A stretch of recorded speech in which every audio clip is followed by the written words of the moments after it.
Jagdal sir यांना विनंती करतो की त्यांनी आम्हाला मार्गदर्शन करावं.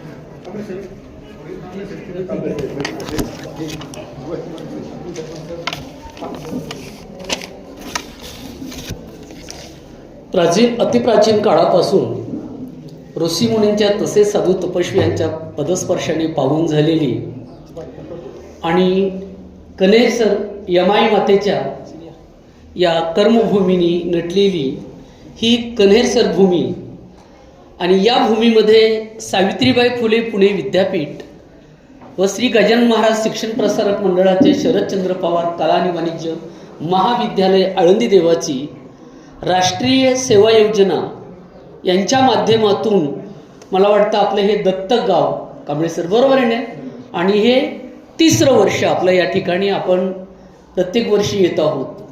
त्याचं एक असं कारण आहे की या ठिकाणी आपल्याला आईवडिलांसारखी देवीच्या या कुशीमध्ये संपूर्ण ग्रामस्थांची तुमची माया मिळते आणि म्हणून आम्हाला पुन्हा यायला आमच्या जीवाला इकडे ओढ लागते. अलग लक्षात, म्हणजे एका अर्थाने खरं तसं सासर म्हणायचं आळंदी सोडल्यानंतर, पण आम्हाला आता हे सासरच माहेर वाटायला लागलंय. असं म्हणतात की ज्यावेळी सीता वनवासाला गेलेली आहे म्हणजे आणि तिथून रावणाने तिचं हरण केलं, अशोकवना वाटिकेत ठेवलं वगैरे आपल्याला सगळ्याला माहिती आहे.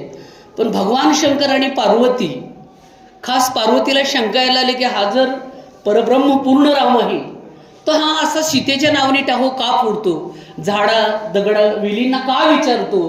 तर त्यावेळी पार्वतीला शंका यायला लागली आणि म्हणून रामाचा आणि शंकराचा संवाद चाललेला असताना पार्वती बाजूला गेली आणि ती म्हटली बघू आपण जरा देवाची परीक्षा घेऊ. आणि म्हणून तिकडे सीतेचं रूप घेतलं आणि तिकडून आवाज द्यायला लागली, तिकडून अहो नाथ अहो नाथ. भगवंताने पाहिलं सीता तर लंकेच्या तिकडे म्हणजे 7 समुद्राच्या पलीकडे, हे नाथ कोण आवाज देत आहे. तर पुढे सीतेसारखी हुबेहूब मूर्ती दिसते. सीतेला वाटलं आता आपलं काम, पार्वतीला वाटलं आपलं काम झालं, देव नक्की फासलाय, हा परब्रह्म नाहीये, याच्याकडे कर्तुम अकर्तुम अन्यथा कर्तुम शक्ती नाही.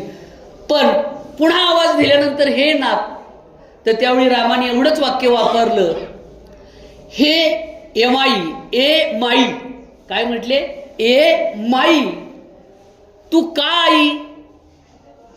म्हणून तुकाई देवीचं जे नाव तिकडे आहे ते तुकाई म्हणजे तू का आई, आणि इथे ए माई म्हणजे ही यमाई.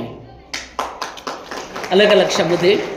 आणि म्हणून या यमाईच्या कुशीमध्ये सर ही आमची मुलं खरं तर शिक्षणाच्या वाट्यावरून चालणारे हे प्रवासी आहेत. एक अर्जुनासारखं ते कर्म करत आहात. आणि म्हणून म्हटलं जातं शिक्षण म्हणजे काय, शिक्षण म्हणजे स्वतःला फुलविणं, शिक्षण म्हणजे सर्वांगीण विकास करणं, शिक्षण म्हणजे स्वतःचं व्यक्तिमत्व घडवणं, शिक्षण म्हणजे सर्वांगीण गुण प्राप्त करणं, शिक्षण म्हणजे ज्ञान मिळवणं, शिक्षण म्हणजे अज्ञानाचा नाश करून ज्ञानाकडे प्रकाश करणं, शिक्षण म्हणजे स्वतः सिद्ध होणं, आणि शिक्षण म्हणजे भविष्याचा वेध घेणं. आणि असं म्हटलेलं आहे की शिक्षण हे जीवनविनेचे छेडलेले ते सप्त स्वर आहे. स्वरतलातील तालबद्ध पावलांनी ती केलेली निर्मिती आहे. ते जीवनविनेचे छेडलेले सप्त सूर आहेत.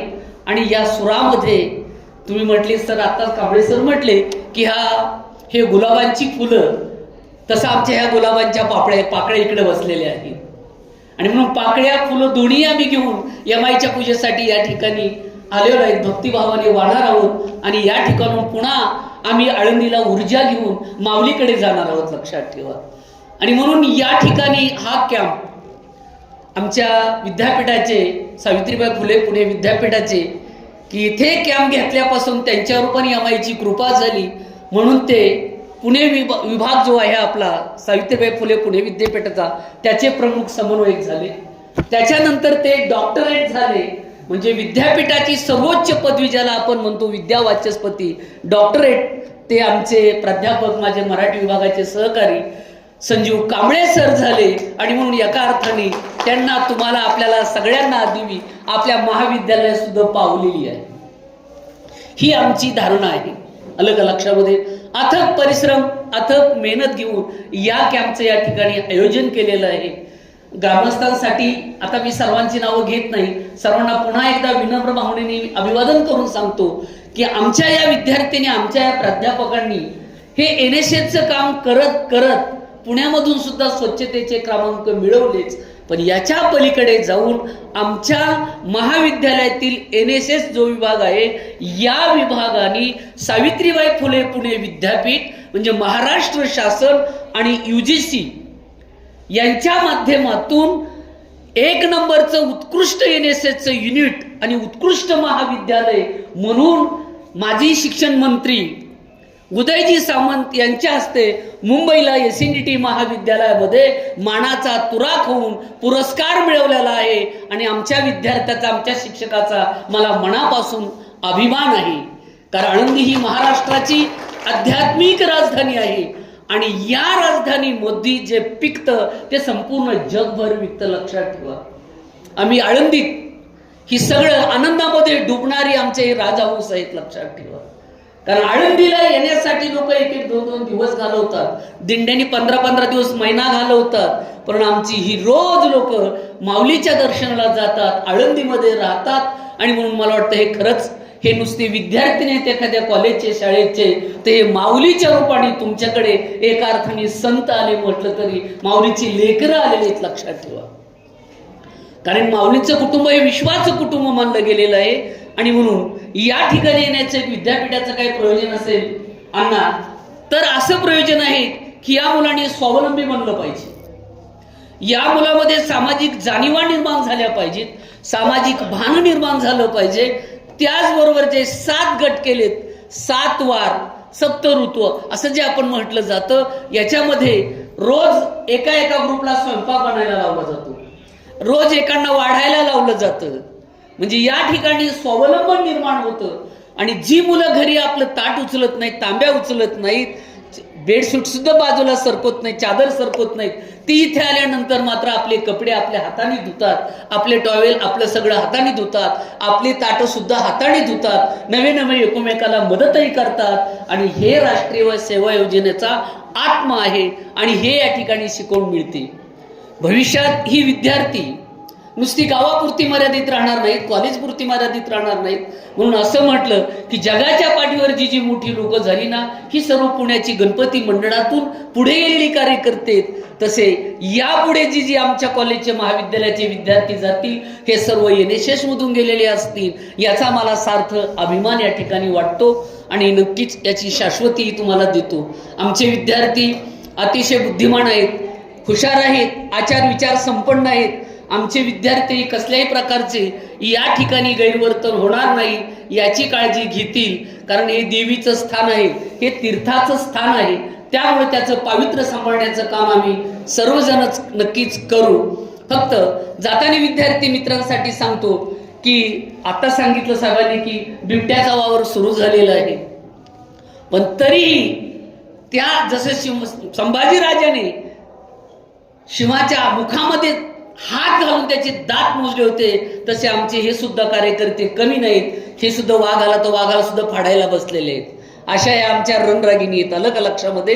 आणि म्हणून आमचे हे विद्यार्थी यांचा उत्कर्ष व्हावा. विद्यार्थी मित्रांनो, संकट येणार आहेत, अडचणी येणार आहेत, अनेक समस्या उभा राहणार आहेत. कारण काळ हा प्रसार माध्यमांचा आहे. आणि म्हणून यामध्ये जाता जाता फक्त एवढं सांगन की आपण संकटांना कधी कंटाळायचं नसतं, संकटांना कधी कंटाळायचं नसतं, त्यांना सामोरे जायचं असतं. कुणी नावं ठेवली म्हणून थांबायचं नसतं, आपलं काम आपण नेहमी चांगलंच करायचं असतं. कुणी अपमान केला तरी थांबायचं नाही, आपलं सामर्थ्य त्याला दाखवायचं असतं. अपमान कधी खचायचं नसतं, आपण पुढे आणि पुढे जायचं असतं. या जगात करण्यासारखं खूपच असतं, परंतु बऱ्याच वेळा आपलं तिकडं लक्ष नसतं. रागाने कधी कोणाला बोलायचं नसतं, प्रेमाने जग जिंकायचं असतं. आणि म्हणून संकटांना कधीही कंटाळायचं नसतं, त्यांना सामोरे जायचं असतं. आणि लक्षात ठेवा, कोशिश करने वालों की कभी हार नहीं होती. अलग लक्षामध्ये, नन्ही चिंटी जब दाना लेकर दीवार पर चढती है 100 बार फिसलती है.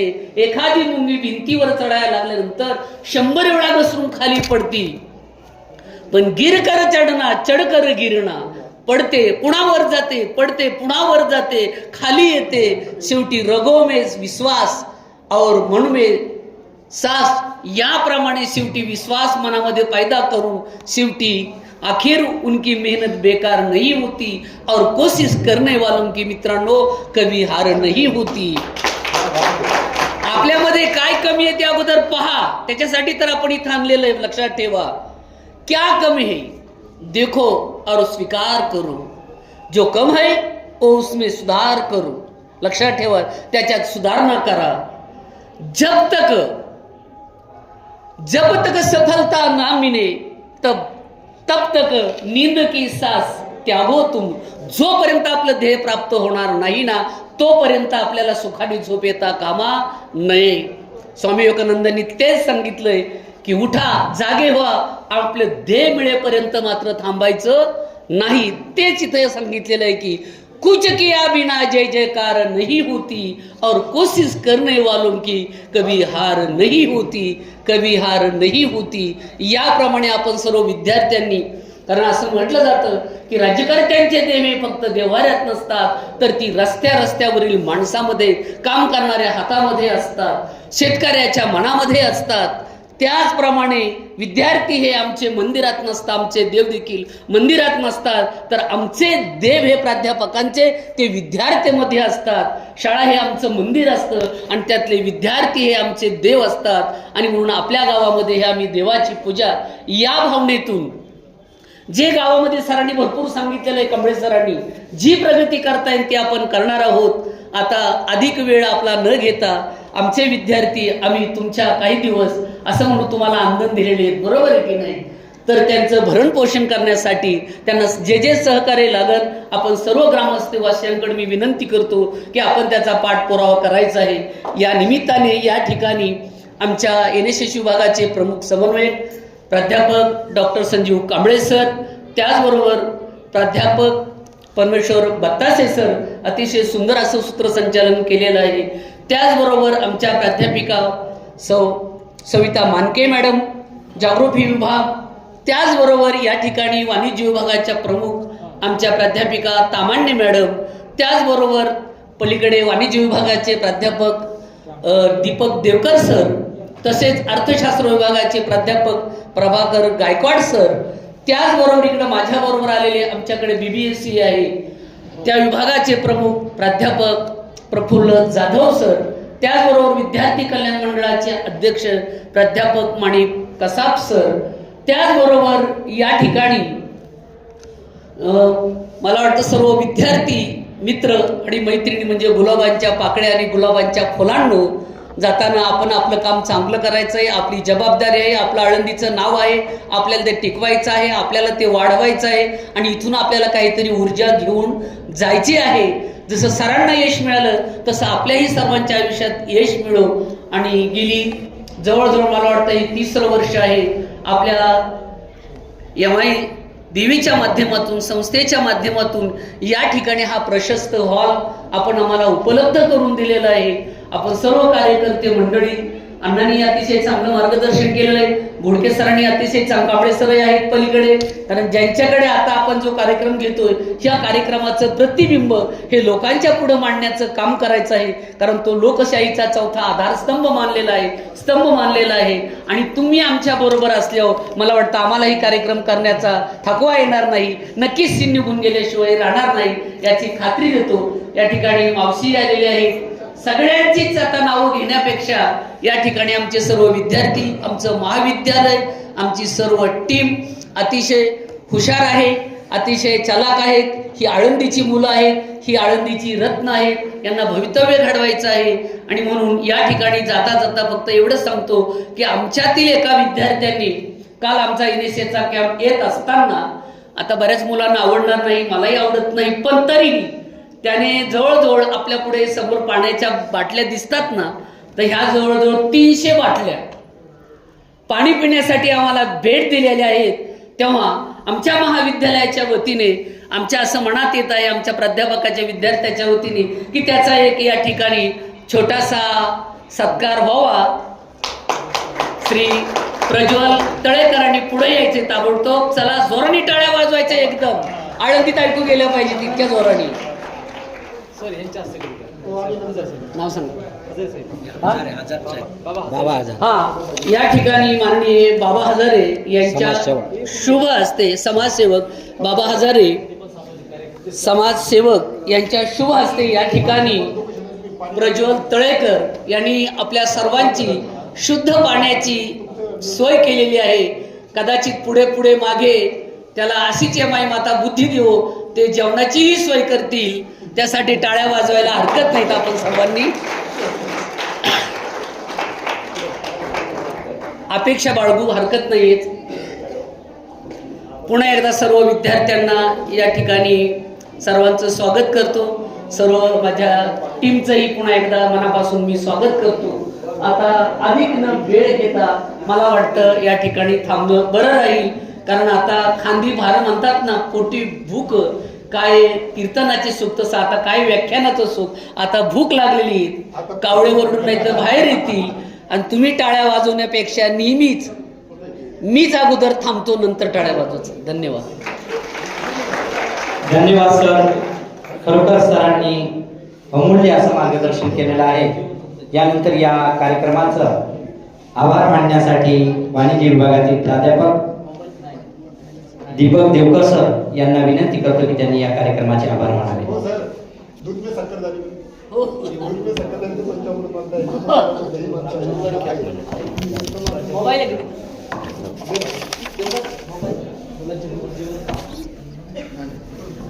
धन्यवाद सर.